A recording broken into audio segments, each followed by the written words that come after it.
What's up, everyone? Good evening. Good evening. It is Tuesday. It's a cold Tuesday, but it's still a Tuesday, and which means it's time to talk music. Tonight, we talk about one of my favorite bands, kind of like a cult classic album amongst people who really loved the Long Island scene. This is a band that's called Envy on the Coast and their debut full-length album, Lucy Gray.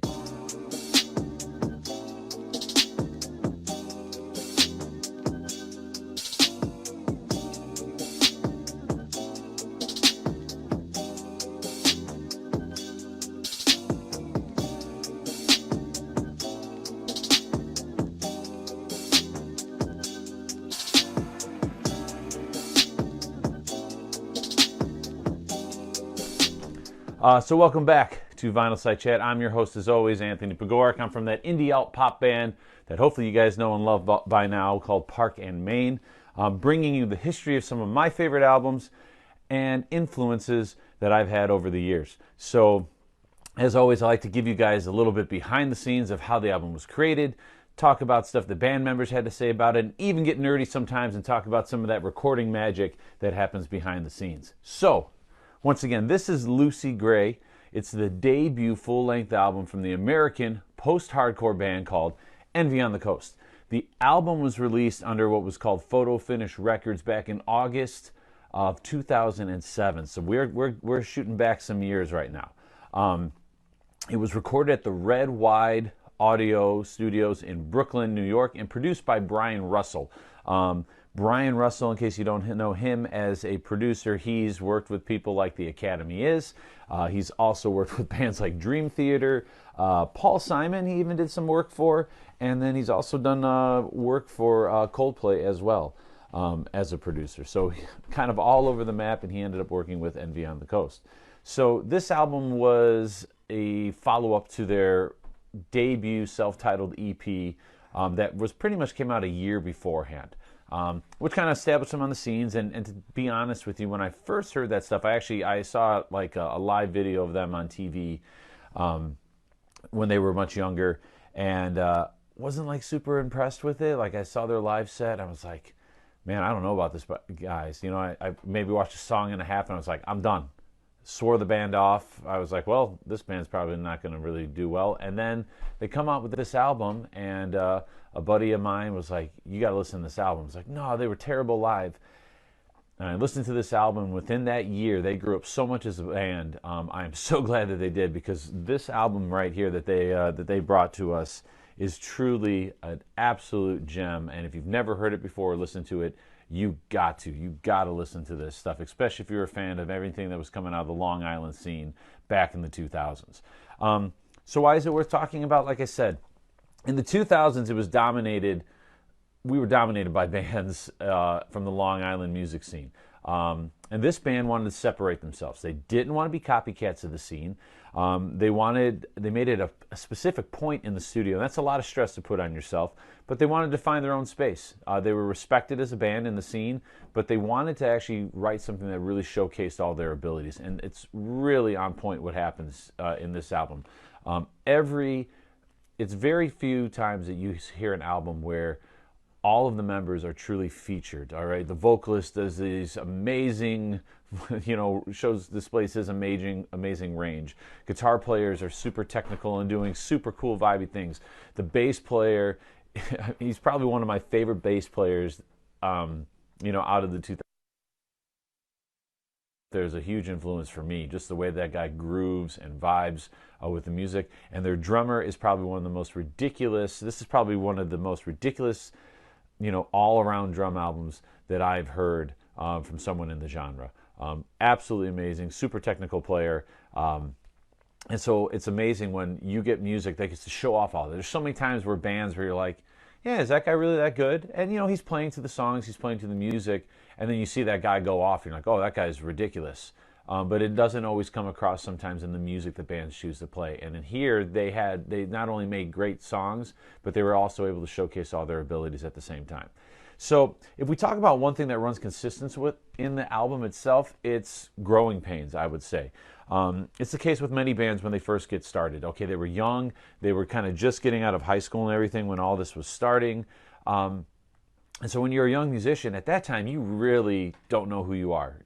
You're coming into your own as a player. You're trying to figure out how you actually write.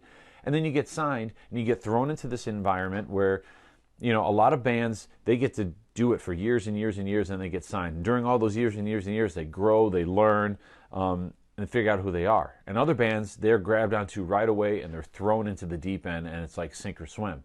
And that was, I feel like, the case. And when you read the interviews and stuff about this band, you could tell that this is an album that they speak of still with some uncertainty, which is super.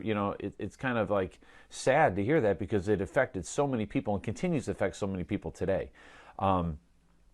So when they asked Brian and Ryan Hunter, who are the two remaining members of the band that are still kind of keeping the band alive today, they had several things in an interview that was about a year ago, because they were getting back together, and they did this album kind of reimagined for people. So they talked about how the album was made, and they said this was the first time it was truly a collaborative effort. Normally, Ryan, the singer, would bring a skeleton of the song, whether it was a riff or a bunch of lyrics and stuff and melodies, to the band, and then the band would try to make sense of it. Now, for this album, they really wanted to kind of jam. They become friends with Circus Survive during the making of this album, and Circus Survive kind of went through, and they're like, oh, we kind of just bring ideas into a room, and we jam, and we jam, and we jam, and we come up with all this stuff. And so they were like, that sounds awesome. We're going to do the same thing. And so they were trying to write with this jam mindset, but really not doing a good job of it.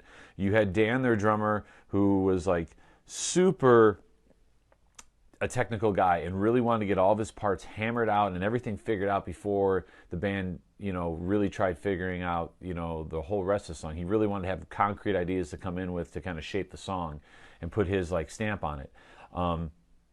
And so he would go away sometimes for a day or two where he didn't want to even play with the band. He just wanted to work and work and work on these songs until he got them to where he wanted to present them to the band.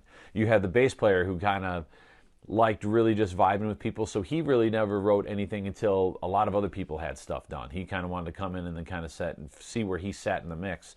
And then the other guitar player and keyboardist, he just kind of wanted to accent the other parts that needed to be filled in as well, these other areas. So it was never like this jam process really actually happened.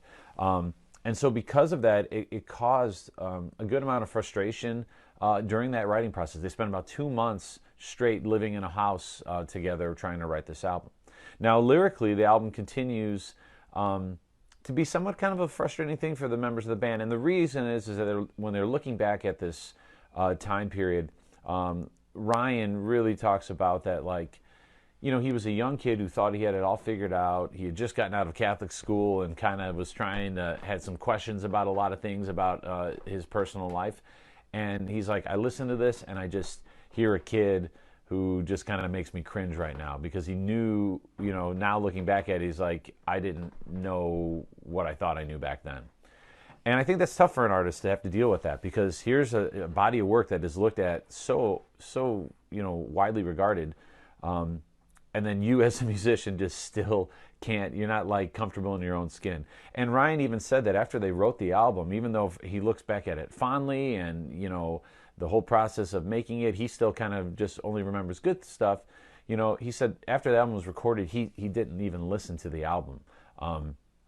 That basically he only heard the songs for like doing music videos, and that was it. It was like they recorded it, put it in the mix, and he like never listened to it again. And really only until the past like year or two did he really start listening to the music again and started to appreciate and started really listening and like, yeah, this is much better than I thought it was.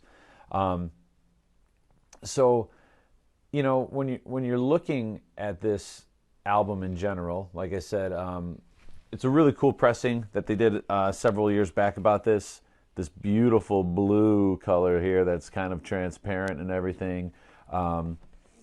Standard weight, nothing too crazy in terms of the weight if you're a guy that's nerdy about this. Not a lot of artwork or anything like that that's enclosed in it. So it was a pretty simple pressing with this that got put out by Photo Finish Records, but still a cool piece to have in your vinyl collection.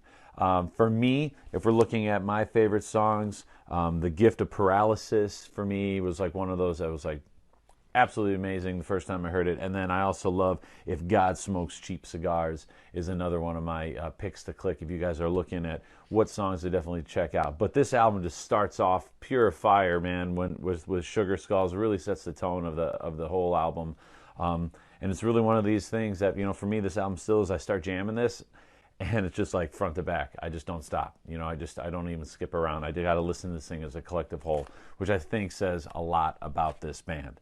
So like I said, that's a little bit history behind the making of this album. What I'd like to post to all of you musicians that are out there watching right now, whether you're watching live or you're watching on the replay, here's the question I have for you. Do you feel the same way about any kind of music that you've made? Do you struggle after years of listening to something that you don't even want to listen to music that you wrote before because it, takes you back to a place that you don't want to visit? Is it something that's just cringeworthy, that you don't even want to listen to what you made before? That you're just like, man, I'm so young, I don't even care about this anymore. I'd love to hear what you guys have to say. Or are there some of you that have been proud of everything that you put out and you look at it through a different set of glasses where it's just like, yeah, it's not my best work, but I needed that album to make this album. And I think that's what, going back in time, what a lot of the guys in Envy on the Coast, that was kind of a thing that they were saying, is that, we had to make this album so that we could make our next album, which was Low Country, which was another phenomenal album. But some people look at it like that, as it's just the natural progression of stepping stones, and other people are just like, nope, you can't even give yourself that kind of credit. So interesting to see what you guys think about that topic. Let me know what your thoughts are in the comments as you guys are watching this, or as you're watching on the replay. Let me know what you guys are thinking. So moving right along, I know that was kind of quick and tidy, but a great album for you to check out nonetheless. Last week, I put out something about 18th Street. I didn't hear anything back from them, so I'm going to also, just continue featuring some local other breweries that are in the area as well. Hopefully one of these guys will get back to me. I'll keep on featuring local areas that I do, beers that I do love. Like I said, I'm not being sponsored by any of these breweries, but I just thought, like, hey, give you guys a shout out. This is New Overfalls Brewing. It's in Griffith, Indiana. This is a beer that they have that's called Hop Wagon. Check it out. It's a good one. Helps keep me hydrated in between little acts here. So as I said, moving right along, this is the time we talk about local shows. A new local show just popped up and got announced. It's going to be December 14th. It's going to be at the Fifth Amendment in Hammond, Indiana. It's going to be an end-of-the-year show for Low Country, Tanzan, Deaf Ear, and Fool's Brew. Definitely check that out. It's a free show. Like I said, that was just announced on December 14th. Next, I want to bring back, three or four other shows that are huge coming up. The first of them being MS Sucks Singing for a Cure, which is on December 21st at the Bottom Lounge. You can get VIP tickets for $40. That gets you to the matinee show, and then it also gets you to the acoustic show going on later. Like I said, in the very beginning, Lucky Boys Confusion is going to be playing with a full band set during the matinee set. It's also going to have Cold Morning, and our band, Park and Main, is going to be opening up with all this as well for that early full band matinee. Then later in the afternoon, you'll have people like Ike Riley and Lucky Boys Confusion and Swizzle Tree and Releaser and Plain White Tees are all going to be playing acoustic sets later in the evening. They're also going to have a VIP area that's going to be upstairs providing food and beer, and a DJ set by the great Greg Corner, who was part of Chicago local guys, once again, Kill Hannah. So, and he's been quite the DJ over all these past years now. So, VIP tickets are still some available. Get them, snag them up. You can also buy tickets to each of the individual events as well. So an amazing event. All the donations are going to be going, once again, for the Accelerated Cure Project for Multiple Sclerosis. So they're taking just free will donations right now. They're taking anything that you could give them that could be auctioned off. It's still not too late. Email all of that, any questions, to mssucksingingforacure@gmail.com. Everything you donate is fully tax deductible. Next, Chicago indie alternative band The Moose has announced their final show. It's going to be held at the Burlington Bar in Chicago, and it will feature Tiny Kingdoms, ourselves, and another band yet to be named, but will be revealed in the near future. So the show is going to take place December 28th. Doors at 8 o'clock. Show is at 8:30. Kicks off with our band. And once again, that's on 3424 West Fullerton Avenue in Chicago. $10. Tickets only at the doors, so you want to make sure you get there early so that you can get into this place. It's not a huge venue, so let's pack it. Like I said, it's the Moose. It's their final show. An amazing group of guys, make amazing music. Come hear it live for the last time. And like I said, I made a post today. It's in between that time, between Christmas and New Year's, where you got plenty of downtime and you want to find some stuff to do. That would be the time and the show to get to. Next, if you're talking about shows, Lincoln Hall, same thing, December 21st. So go to MS Sucks throughout that whole entire day and then catch a late show. I Fight Dragons is going to be at Lincoln Hall. The reason I bring up this show continually is because Secret Bad Boy and Violent Crime, good friends of mine, are going to be opening up. It's the first time that they're playing Lincoln Hall, and I think they would really love to have some people out there supporting them as well.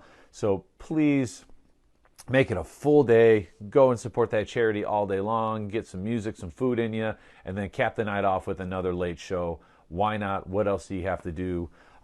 It's that time of the year we need to slow down, just appreciate things and give back, and I think that's a great day to do that.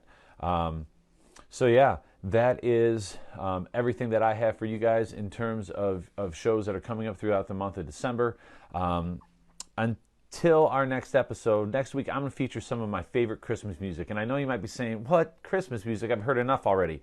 But I challenge you to find an artist that has redone some songs this week in a way that really speaks to you. And I'm going to try to bring up an artist that maybe you have not heard before that has done a great job with some Christmas music and envisioning that. So until I see you guys next time, please check out all the shows that I talked about. All the links will be posted in the video below. And also make sure you check out this album, all right, Lucy Gray by the band called Envy on the Coast. Until next time, I'm Tony Pogoric.